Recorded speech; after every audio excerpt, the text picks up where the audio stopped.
For nearly half a century, the reputed wise guy Vincent Asaro has escaped conviction on an array of criminal charges, having been accused and then acquitted of, among other things, strangling a man with a dog chain and taking part in the infamous Lufthansa heist in 1978.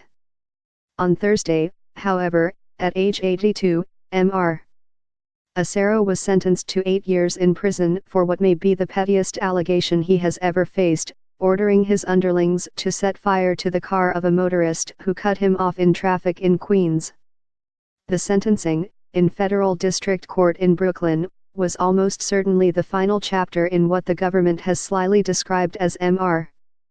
Asaro's literal life of crime. Since the 1960s, prosecutors say, Mr.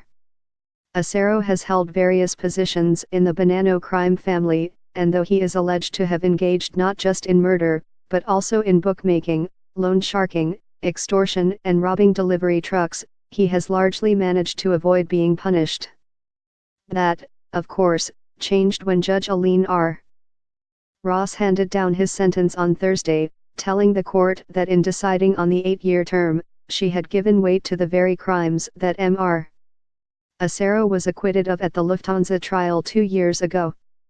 Judge Ross herself presided at the trial and noted that, despite the jury's verdict, she was firmly convinced that the government had proved its case.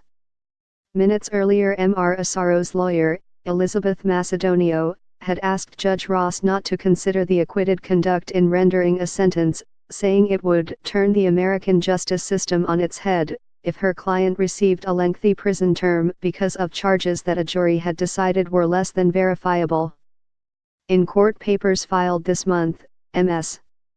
Macedonio wrote that the arson case, which was filed in March, smacked of vengeful blindness by the same prosecutors who had failed to convict Mr. Asaro in 2015. It's not about the arson, Ms. Macedonio said at the sentencing. It's really about the acquittal. The arson and the episode of road rage that preceded it occurred in April 2012 when Mr. Asaro was 77. According to the government, a few days after Mr. Asaro was cut off at a traffic light in Howard Beach, Queens, he obtained the other driver's address by giving his license plate number to a fellow gangster who had access to a law enforcement database. 1 day later, prosecutors say, 2 of his subordinates, including John J. Gotti, the grandson of the former Gambino crime boss John Gotti, went to the driver's house, dumped gas on his car and, as Judge Ross put it, burned it to a crisp.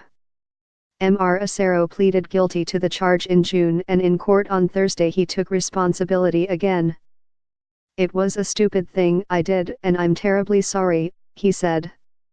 I was on my way home it happened. It just got out of hand. In trying to secure a lesser sentence, Ms. Macedonio told Judge Ross that Mr. Asaro's health was in shambles. In late October, she said, he was hospitalized for cardiac testing and ever since has been on what she described in a sentencing memo as a stroke alert. Appearing in court with a stack of medical records 8 inches high, Ms. Macedonio added that Mr.